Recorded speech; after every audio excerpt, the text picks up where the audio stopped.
Story 3. The Flood. After a long time, there were many people living in the world. They had become very wicked and violent.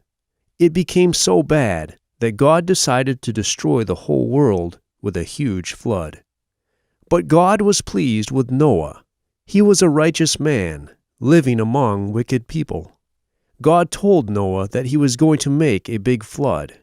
Therefore, he told Noah to build a huge boat.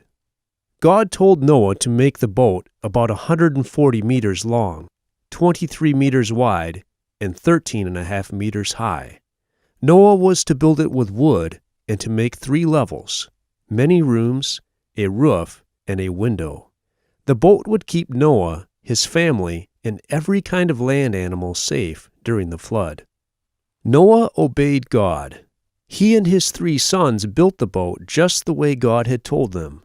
It took many years to build the boat because it was so big. Noah warned the people about the flood that was coming and told them to turn to God, but they did not believe him. God also commanded Noah and his family to gather enough food for themselves and the animals. When everything was ready, God told Noah it was time for him, his wife, his 3 sons, and their wives to get into the boat, 8 people in all.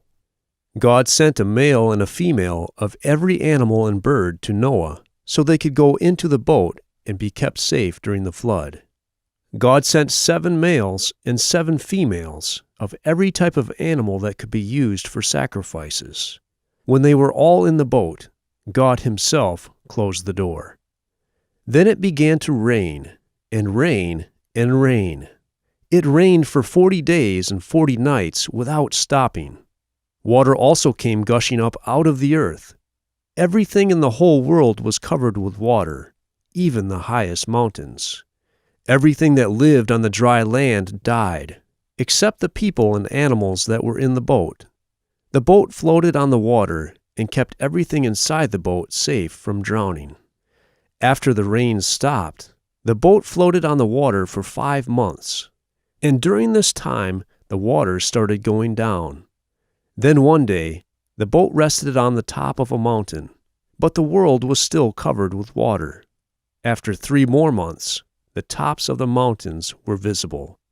After 40 more days, Noah sent out a bird called a raven to see if the water had dried up.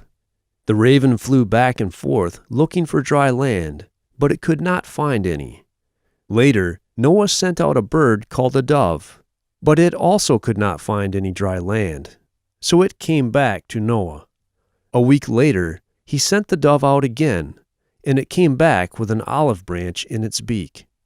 The water was going down, and the plants were growing again. Noah waited another week and sent out the dove a 3rd time. This time, it found a place to rest and did not come back. The water was drying up. 2 months later, God said to Noah, "You and your family and all the animals may leave the boat now.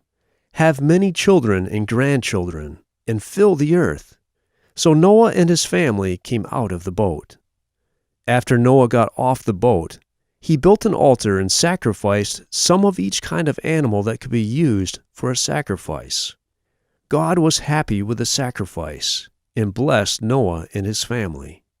God said, "I promise I will never again curse the ground because of the evil things that people do, or destroy the world by causing a flood, even though people are sinful from the time they are children."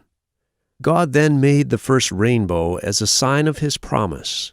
Every time the rainbow appeared in the sky, God would remember what he promised, and so would his people.